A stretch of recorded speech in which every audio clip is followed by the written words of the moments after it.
Welcome to Your Strata Property, the podcast for property owners looking for reliable, accurate, and bite-sized information from an experienced and authoritative source. To access previous episodes and useful strata tips, go to www.yourstrataproperty.com.au.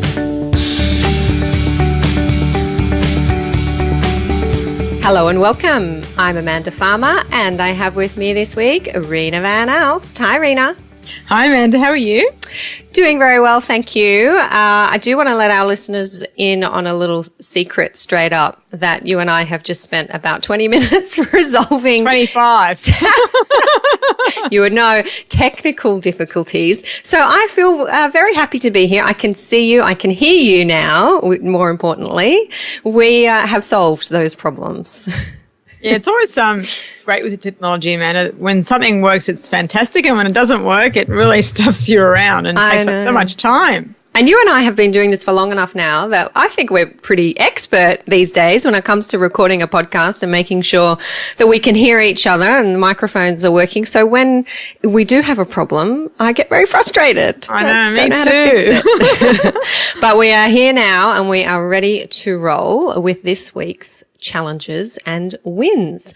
Rena, do you want to kick us off with your challenge?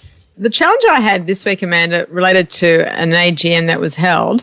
And basically, there was a particular owner who wanted to get onto the Strata Committee. And he actually is not an owner. He is related to the owner, and very close relationships. So therefore, a proxy was given for him to attend, and also a nomination form was provided by the owner for him to be nominated to the Strata Committee.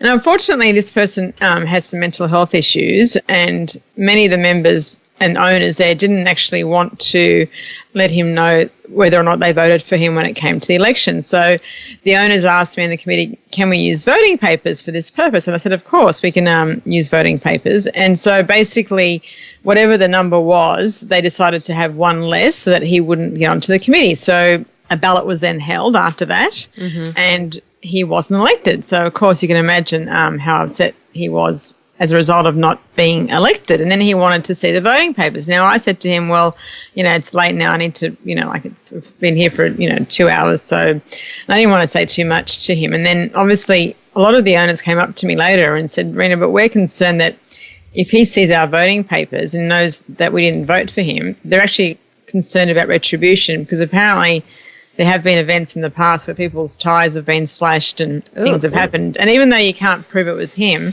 a lot of the owners were very, and the committee were quite adamant that it was him, because sometimes you can relate certain events and then consequences. So now he's been trying to come and make a time to see the papers. And I said, well, obviously you're not an owner, you can't see them. And then the person who owns a lot wrote to us. And so we've been trying to delay the inspection, Amanda, but I was just wanted to ask you, obviously it is an owners corporation's record, but then on the other hand, what do we do when people, perhaps may not have voted if they thought he could actually look at the papers? So have you ever had this situation come up before?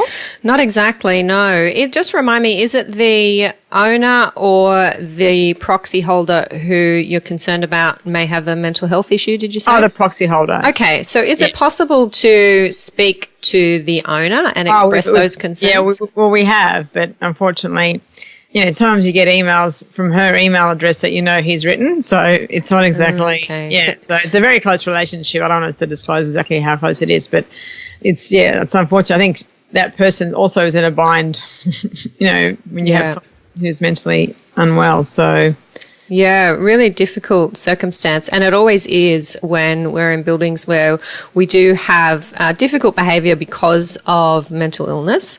It's something that a strata manager recently contacted me about with the suggestion that we talk about that in a little bit more detail on the podcast, specifically how to deal effectively as well as compassionately and with understanding with people who suffer from mental illness. So it's definitely something on our list to get stuck into in more detail. But you have a legal obligation to respond to a request for inspecting the books and records. The voting papers are a record of the owners corporation, so pursuant to our especially when there was a ballot as well that was used for that purpose. So, yeah. But I think maybe people wouldn't have perhaps voted Amanda if they knew that those were going to be accessed by him after. So I suppose it's one of those things, it's a catch-22. Was it conducted as a secret ballot? No, it wasn't really, like no one said, can you have it as a secret ballot? And I didn't obviously suggest that because I wasn't aware that he would then want to inspect the record. So I suppose if you know, I had thought probably ahead of time and realised that maybe... You could have done it that way. Yeah, that's only just occurring to me now as well. Yeah, but unfortunately at the time, even though I knew he wouldn't be happy not being on the Strata Committee, a lot of people that he wanted to be on the Strata Committee did get on. So I thought, well, you know, it wasn't as if all the people that he was sort of wanting to be on the committee with didn't get on. So, I thought of that. Maybe that is a solution in the future. In the future, yeah. Because I'm just looking up the legislation now, and it's Clause 29 of Schedule 1 to the Act refers to the method, if you like, of voting on a motion or for an election via secret ballot. And you can do that if the Strata Committee determines that the motion is to be so determined, or at least 1/4 of the persons entitled to vote on the motion agree that there is to be a secret ballot. So you probably have enough support in that building to get 1/4 for any particular motion that you want to be via secret ballot. And that is in our Act in New South Wales.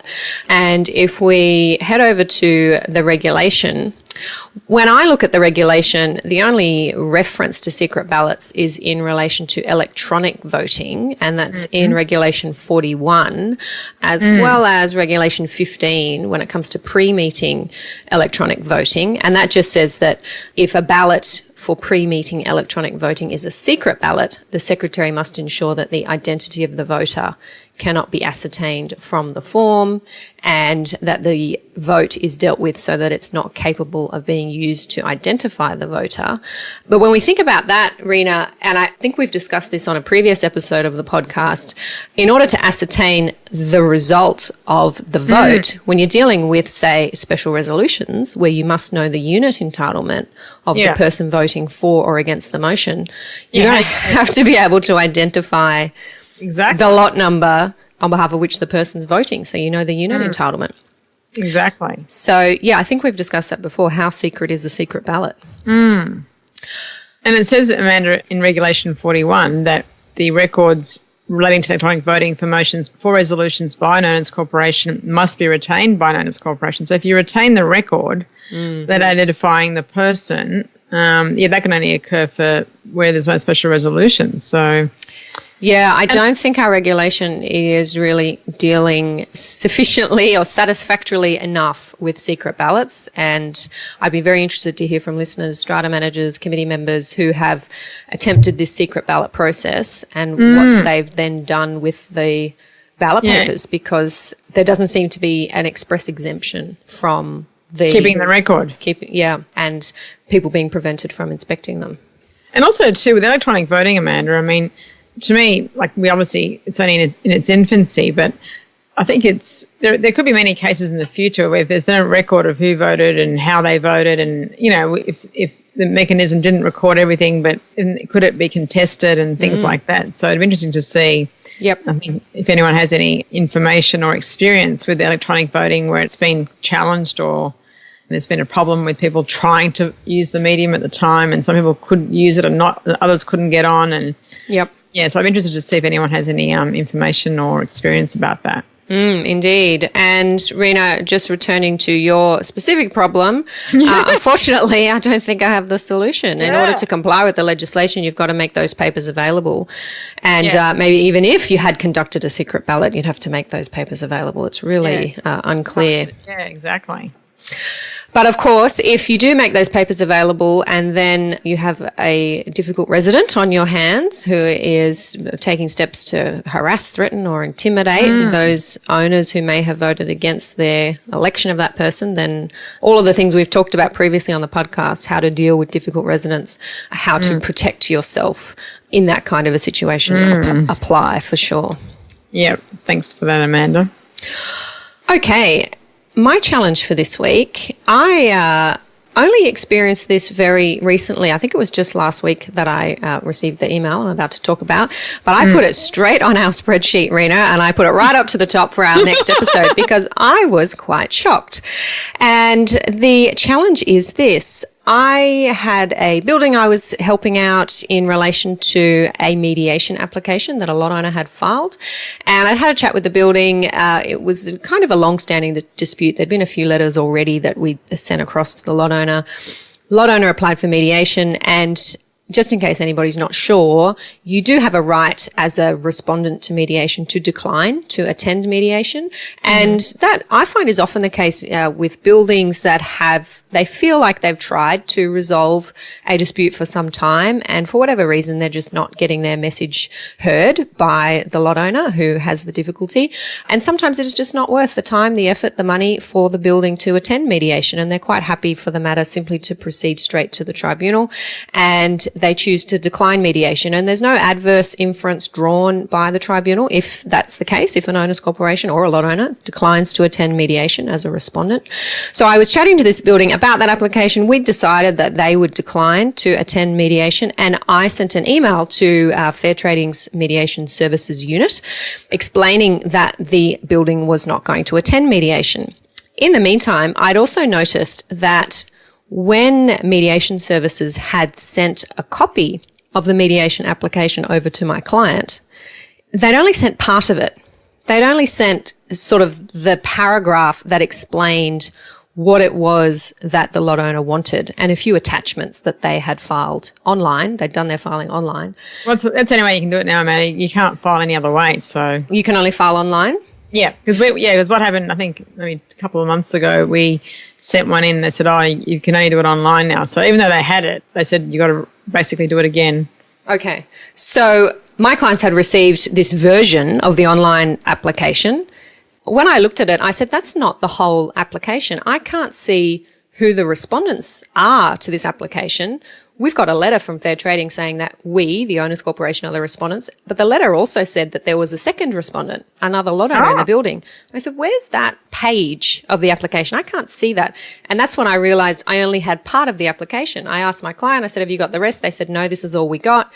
So returning to my notification to Fair Trading when I was telling them we are declining to attend, and I said, by the way, do you mind sending me the entire copy of the application because I haven't seen it?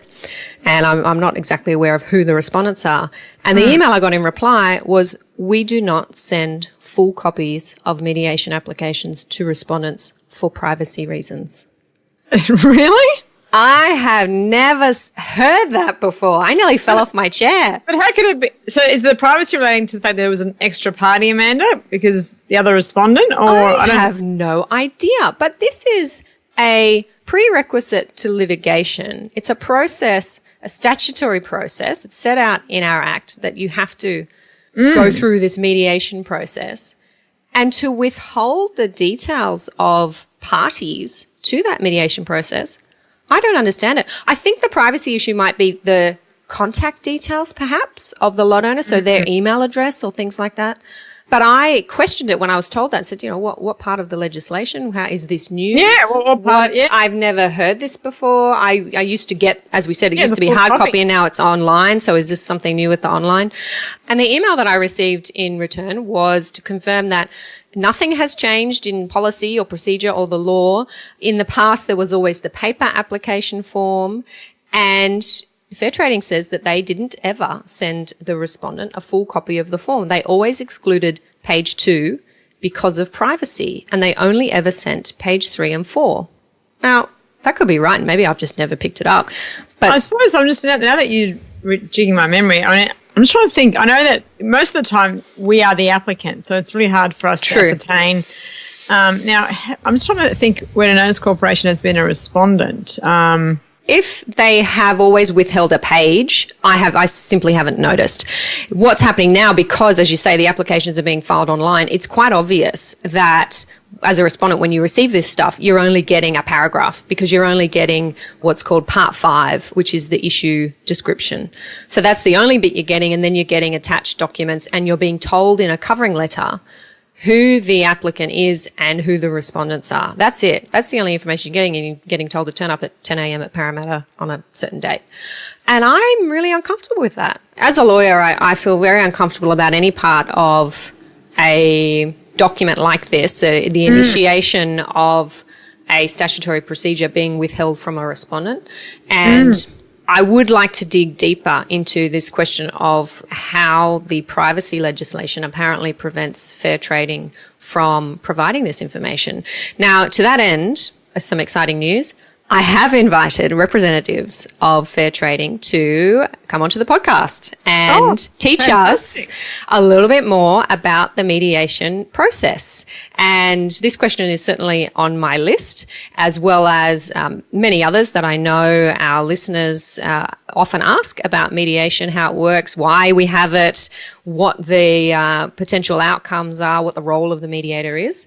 And this whole question around what we're entitled to see and not see did spark that conversation about sharing some more information with listeners from Fair Trading Mediation Services Unit via the podcast. So very excited that that is coming up. I'm not going to name names yet because we're still in discussions about who's going to be involved in that chat, but I am looking forward to bringing it to you.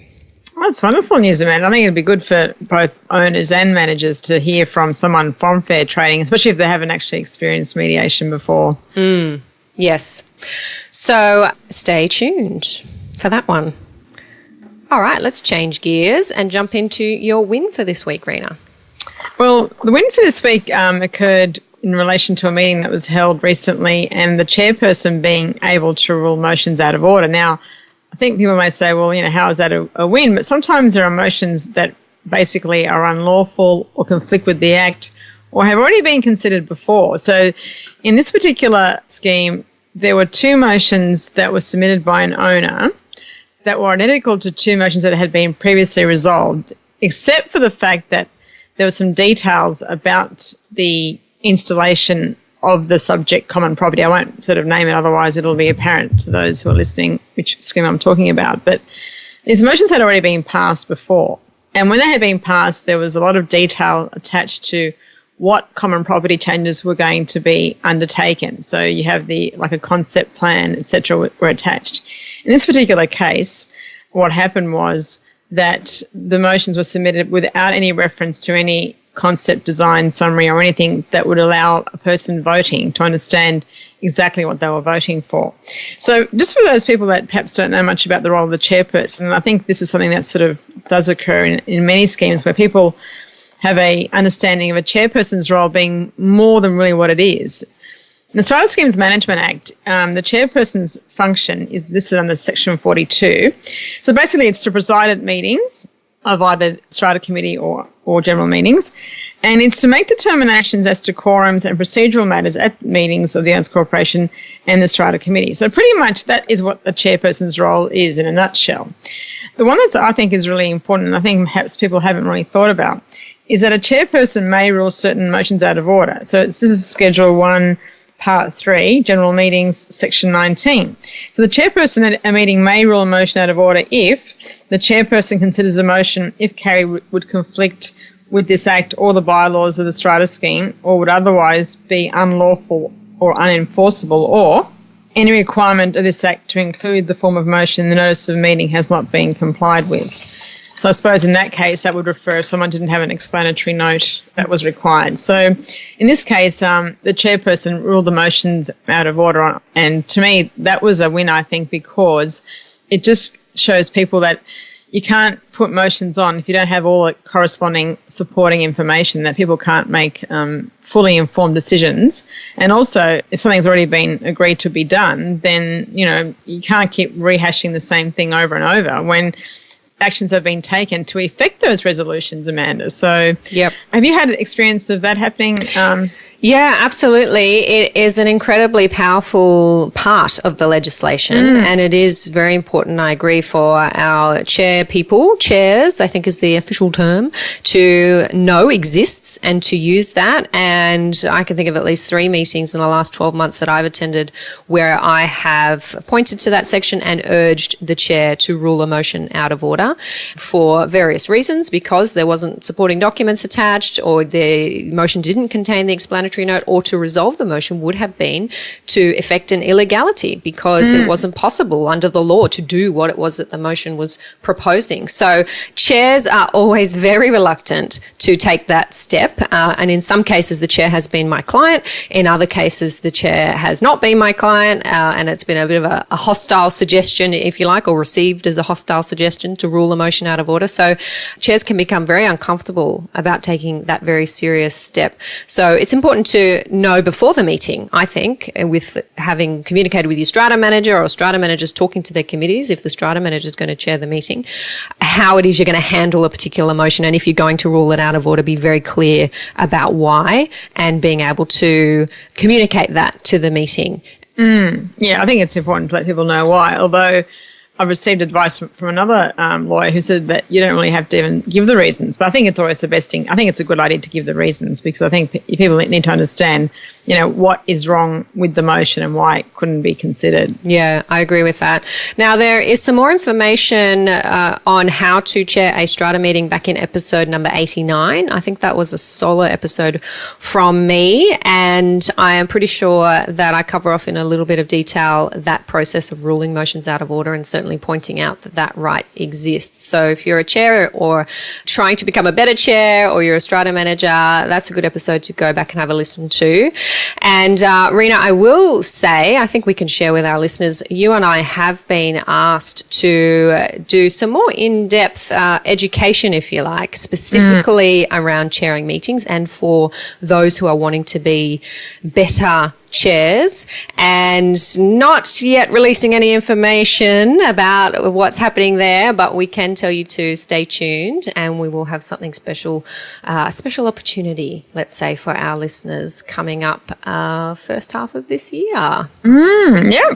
Looking forward to that, Amanda. I think a lot of people do get very nervous when they have to chair meetings, and they don't really understand. Like, they just sometimes read the motion, but they don't sort of then say, well, all those for and all those against, because in a sense, so I think it's a really important tool, I think, for people to sort of learn and understand and become more confident, I think, too, when they're chairing meetings. Yep, really important. Okay, so my win for this week, I want to share with our listeners who may not yet have come across it that Your Strata Property is on Facebook. And you may have received, if you are on our email list, an email a couple of weeks ago letting you know about the Facebook page and what kinds of things are happening over there. Probably the most valuable part of the Facebook page, I think, for those who visit it, are the short videos that I've been recording over there live. They are live videos, so you're getting me raw and unedited, but they're just short snippets, much, much shorter than the podcast, giving you some everyday tips. It's usually something that I've been working on with a client, and then I've jumped on Facebook and just shared that experience. I've talked about smoke-free apartment buildings, the rules around committee meeting notices and minutes. Who do we send those to, whether you're a large or a small scheme? Secure parcel delivery, some tips for self-representing in the tribunal, how to deal with noisy neighbours, and lots more. So I'm over there regularly. The thing about Facebook is that it will pop up and tell you if I'm there and recording a video, and feel free to jump on and make a comment or ask a question. And I'm really enjoying it, Rena. I actually have on my list to get you involved in these Facebook Lives very soon. Yeah, well, as you know, I'm not on Facebook, but I'll be interested to see how it all works. Yeah, there's lots of fun things that you can do with Facebook, and I've been doing polls, surveys, and as well as the live videos, and just playing around a little bit and seeing what it is that works best for our listeners, how you like to learn, how you like to receive this information. So if you're enjoying it, let me know. If you haven't yet checked it out and you've got a Facebook account, you head over to Facebook and type in Your Strata Property in the search field, and you'll find our page there, and tick that like button, and then whenever you're on Facebook and things are happening on the Your Strata Property page, you'll get a notification. So having started this episode saying that we're now becoming podcast tech experts, I'm very fast trying to become a Facebook tech expert, which is a whole other world. I can imagine. And when it's going well, Amanda, I'm sure it's wonderful. When it doesn't work, then it's very frustrating. Yes, yeah. I haven't yet had any Facebook disasters, but we'll see. Everybody, stay tuned for the Facebook disaster. The live video that my little boy walks in on and I can't delete, something like that. It's going to happen. All right. Well, I think that is it for this week. Thank you, Rena. Anything to add? No, all good, Amanda. Straight back into the fray. Yep. I'll catch you next time. Okay, bye. Thank you for listening to Your Strata Property, the podcast which consistently delivers to property owners reliable and accurate information about their strata property.